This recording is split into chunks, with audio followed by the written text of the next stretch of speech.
La Defensoría del Pueblo presenta la versión 2.0 del Portal Nacional de Transparencia y vamos a dejar que sea la experta la que nos comente qué consiste este portal de transparencia, la versión 2.0 del Portal Nacional de Transparencia. Doctora Reynoso, buenas tardes, bienvenida. Cuéntenos, por favor, en qué consiste. Esto vale la pena destacar en momentos en que cada vez se restringe más desde las altas esferas del Estado el acceso a la información, porque resulta que en estos últimos meses varias situaciones han sido clasificadas como reservadas y no se puede conocer cuánto se invierte, por ejemplo, en materia de seguridad, cómo se hacen las contrataciones, o en materia energética también, en acuerdos comerciales también. Recientemente se dio a conocer que con un registro oficial se declaraba como reservada la información relacionada, por ejemplo, al acuerdo comercial con Canadá. Cuéntenos en qué consiste este portal. Buenos días, buenas tardes, bienvenida. Buenas tardes, muchas gracias por la invitación. En realidad, el Portal Nacional de Transparencia es el repositorio nacional de todo lo que corresponde a la Ley Orgánica de Transparencia y Acceso a la Información Pública. Con la nueva ley que rige desde el año 2023, se crearon 4 tipos de transparencia, que ya conocíamos las dos primeras, que correspondía a la transparencia activa, la transparencia pasiva, que corresponde al acceso a la información pública, pero se adicionaron 2 que corresponden a la transparencia colaborativa y transparencia focalizada. En este portal nacional, que en su primera versión fue desarrollada por la Defensoría del Pueblo, ustedes van a poder encontrar las matrices homologadas en lo que corresponde al cumplimiento que lo que dispone la ley. Pero sobre todo en este momento estamos trabajando ya en la versión 2, que es una versión que es más amigable, que le permite a los 3 tipos de roles que tiene este portal: el rol ciudadano, el rol entidad obligada y el rol defensoría del pueblo, facilitar su acceso, navegar más amigablemente con este portal y sobre todo proporcionar información para que en dato abierto pueda utilizarlo la ciudadanía para sacar análisis estadística, información importante sobre la gestión pública. Pero se puede acceder públicamente, digamos, al uso de esta herramienta, una, y dos, ¿qué posibilidades se plantea esta herramienta de que, por ejemplo, se le exija al régimen de que levante, ¿no?, la reserva de información como la que acabó de detallar Liceña? Creo que es importante que nosotros sepamos diferenciar cómo se tramita una información que sea determinada por la entidad como reservada, y otra distinta es la que por ley se están los sujetos obligados, en este caso las entidades públicas y aquellas privadas que administran recursos públicos, a informar. En el Portal Nacional de Transparencia es un portal que está abierto a toda la ciudadanía. De hecho, tiene una herramienta ahora que es en tiempo real, es decir, la ciudadanía puede ingresar incluso en el caso de transparencia pasiva o acceso a la información pública, sus solicitudes en línea, verificar que se cumple en un término que está dispuesto en la ley: 10 días para que responda la entidad, 5 días en el caso de que se necesite realizar un alcance. Ingresa la acción oficiosa de la Defensoría del Pueblo y después la acción tutelar, en este caso la presentación de una acción de garantía jurisdiccional, como puede ser, por ejemplo, el acceso a la información pública. Esto es importante. Lo que ustedes acaban de indicar respecto de la información reservada es una información que está determinada en la misma Ley Orgánica de Transparencia y Acceso a la Información Pública.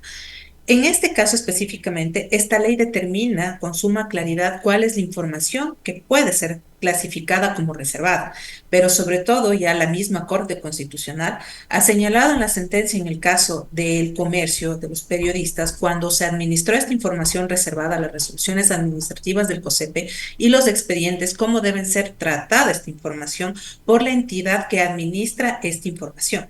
Es así que si es que nosotros tenemos una clasificación en el caso de seguridad nacional, de seguridad pública o de defensa nacional, esto tiene que seguir un proceso adecuado y además que tiene una periodicidad, que no puede exceder aquello y puede ser desclasificado. O en el caso de la posible comisión de un delito o de una violación a un derecho humano, proceder a su desclasificación. Esto ha sido bastante tajante la Corte Constitucional. Ahora también es importante que ustedes conozcan que en este caso específicamente de la reserva de la información, ya ha hablado también la Procuraduría General del Estado cuando determina, por ejemplo, cómo debe ser tratada la información de la UAFE y cómo esta no puede ser presentada, por ejemplo, en un proceso fiscalizador de la Asamblea Nacional. Esto está publicado dentro de la página web de la Procuraduría General del Estado.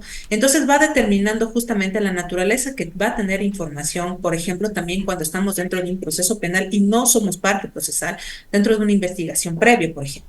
o en casos que tiene absoluta reserva como delitos sexuales. Entonces es importante conocer el contexto. Nosotros como Defensoría del Pueblo hemos emitido directrices bastante claras. Justamente lo que ustedes acaban de señalar del acuerdo que se está tratando en el Con proceso de Canadá. negociación con Canadá, el Ministerio de Producción, si mal no me equivoco, me disculpo si no es así, estableció esta reserva en el proceso que estaba siendo actuado. Nosotros hemos ido, en los próximos días se le emitirá el informe que corresponde a este ministerio, indicándole con claridad que esa información no puede ser determinada como reservada, porque primero no se encuentra dispuesto en la Ley Orgánica de Transparencia y Acceso a la Información Pública. Existe claramente un bloque en el cual determina cuáles son las materias que pueden ser determinadas como reservadas y en el reglamento nuevamente la determina un poco más ampliamente porque el reglamento lo que hace es viabilizar el espíritu de la ley. Pero además de eso, la Defensoría del Pueblo establece una guía metodológica en la cual las entidades tienen que guiarse para proceder de esta manera. Ahora, en la misma Ley Orgánica de Transparencia y Acceso a la Información Pública existe una disposición legal en la que le dispone a las entidades obligadas, aquellas que manejan información reservada, primero la actualización de todos sus procedimientos y lo segundo es que aquellos cuerpos normativos que sean de inferior jerarquía o que se hayan sido emitidos antes de la Ley Orgánica se adecúen al cumplimiento de esta ley. Es importante que ustedes esto lo conozcan. De lo que yo conozco y de lo que hemos podido verificar con la resolución que en su momento ha sido publicada por este ministerio, no cumple esa categoría.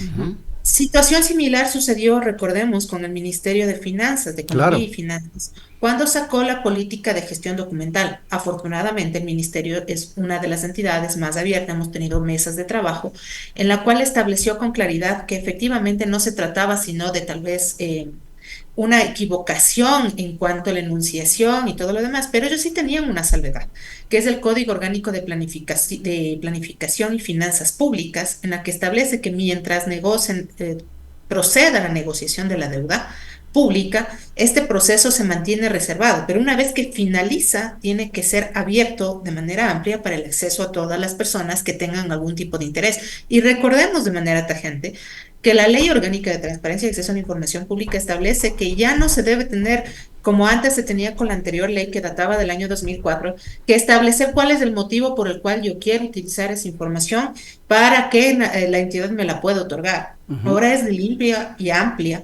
de tal manera que el empoderado al ciudadano en su función de control social y sobre todo en el caso específicamente de realizar unos procesos públicos de fiscalización.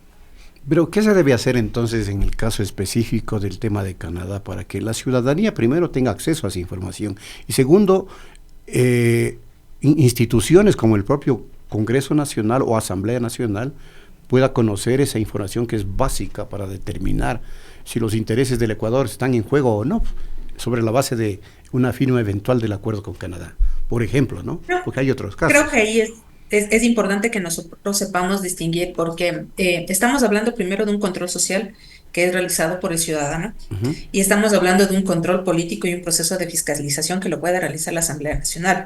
Y de hecho la Asamblea Nacional, de acuerdo a su propia ley orgánica, lo puede hacer en cualquier momento y tiene además la entidad 10 días para determinarlo.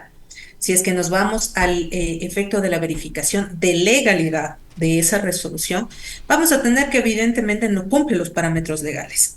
Y que de hecho nosotros hemos sido enfáticos cuando sucede aquello de emitir el informe correspondiente para que sea la máxima autoridad quien tome la decisión administrativa, porque existe, es una resolución administrativa, el Código Orgánico Administrativo le señala el COAP específicamente qué sucede con los actos administrativos, en este caso que se traslada una resolución, cómo puede derogarla, cómo puede modificarla, cómo puede hacer esto. Y la Ley Orgánica de Transparencia y Acceso a la Información Pública es bastante clara en este sentido. Es por eso que creemos fervientemente como Defensoría del Pueblo que el siguiente proceso que nosotros tenemos que hacer es justamente empoderar a la ciudadanía para que realice este control social. Y lo segundo es que la cuestión de la Asamblea Nacional es una cuerda separada que sabrá la entidad cómo hacer las comisiones, los asambleístas, la presidencia, cómo tratar este tema. Sin embargo, sí es importante que ustedes conozcan que en efecto esto sí tiene una relevancia pública porque es el conocimiento Por favor. respecto de un proceso que está determinado para acceder a un acuerdo.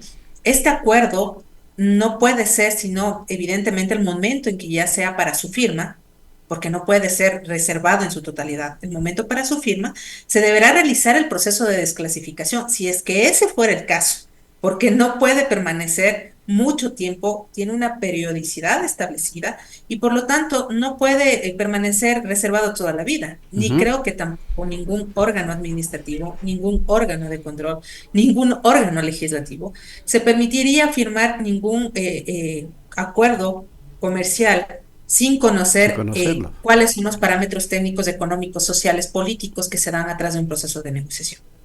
Doctora Reynoso, retomando el tema del portal, ¿qué información se puede consultar en el mismo y qué requisitos debe cumplir la persona que solicita esa información? En realidad, la persona que solicita la información en el portal nacional, usted va a tener un visor ciudadano en el cual va a poder verificar la información de 1.800 entidades. El requisito es que usted tenga acceso a Internet y un equipo informático. Incluso con medio de su celular usted va a poder acceder. En el lanzamiento del portal que se realizará en estos próximos días, el 27 de septiembre, se facilitará incluso un código QR para que cualquier persona mediante su celular pueda acceder o lo pueda hacer mediante una computadora. ¿Cuál es el único requisito? Son estos. Toda la ciudadanía lo que sí se le pide es la creación de un usuario y una contraseña. ¿Y por qué es importante eso? Porque existen módulos que son interactivos. Por ejemplo, va a tener usted un módulo de capacitación respecto de los 4 tipos de transparencia. Va a tener un módulo específico para solicitudes de acceso a la información pública. Entonces, este usuario lo que le va a permitir a usted es que se le notifique toda esta información a un correo electrónico del usuario que usted creó para que se llegue la información que solicita por la entidad. Evidentemente, esta es una cuestión innovadora, por así decirlo, porque lo que tratamos es de primero que el ciudadano ya no asista directamente a la entidad, realice una ficha, llene un formulario y espere los días que tengan que subir al sistema para que lleguen las unidades poseedoras de la información y le entreguen la información. En este caso ya es en tiempo real. El formulario ingresa y corre el tiempo para que la entidad pueda cumplirlo de acuerdo a la ley, pero además de eso nos va a permitir una estadística, saber cómo están actuando las entidades obligadas en la prestación de esta información y sobre todo conocer, porque en muchas de las ocasiones decimos transparencia es solamente lo que publico dentro de lo que está ley, remuneración, viáticos, distribución, estructura orgánica, informes de auditoría, que es lo que está dentro de lo que corresponde a transparencia activa, pero hay los otros tipos de transparencia. También ustedes van a encontrar la transparencia focalizada, que viene justamente de este proceso de que cuando las solicitudes de acceso a la información son recurrentes, existe temática que ya debe ser puesta totalmente al acceso a la ciudadanía. Entonces, esto también se publica dentro del portal nacional en dato abierto. Lo mismo sucede en los procesos participativos y por eso tenemos la transparencia colaborativa, que es decir, de estos procesos sociales, como por ejemplo un presupuesto participativo, la silla vacía, las mesas técnicas, los consejos consultivos, las decisiones que se van tomando con participación ciudadana, estas también sean publicadas dentro del portal y también se maneja en dato abierto. ¿Qué papel cumple aquí? Y le pregunto esto porque siempre he oído que el Consejo de Participación Social y Ciudadana también es una función de transparencia. Su función básicamente es esa, de que se transparente toda la información, la actividad pública, bueno, la cosa pública. ¿Qué función específica cumple en este derecho ciudadano, el Consejo de Participación? Que por cierto es un ente muy polémico. En realidad, mal podría yo referirme a las competencias de una entidad que no corresponde a la Defensoría del Pueblo. Sí formamos conjuntamente el Consejo de Participación Ciudadana, la Defensoría del Pueblo, la Contraloría General del Estado, las superintendencias que han sido creadas por Constitución o por ley, parte de la función de transparencia y control social. Evidentemente tiene el Consejo de Participación Ciudadana disposiciones constitucionales, legales, estatutarias que rigen a las competencias del Consejo de Participación Ciudadana. Tiene una secretaría técnica, si no estoy mal, de lucha contra la corrupción y transparencia. Sin embargo, el órgano rector en transparencia y acceso a la información pública es la Defensoría del Pueblo. En tal sentido, nosotros como Defensoría del Pueblo lo que hacemos es justamente viabilizar todo lo que corresponde a la Ley Orgánica de Transparencia y Acceso a la Información Pública, pero vamos un poco más allá. Al ser una institución nacional de derechos humanos, lo que buscamos es fortalecer el derecho humano al acceso a la información pública. Y esto es una cuestión transversal. Es por eso que en el mes de, hemos nosotros, dentro de la lógica del trabajo en derechos humanos, estamos por sacar los informes temáticos. En el mes de noviembre se sacará uno específico sobre violencia contra la mujer, vinculado a género específicamente, sobre cómo manejan la información las entidades.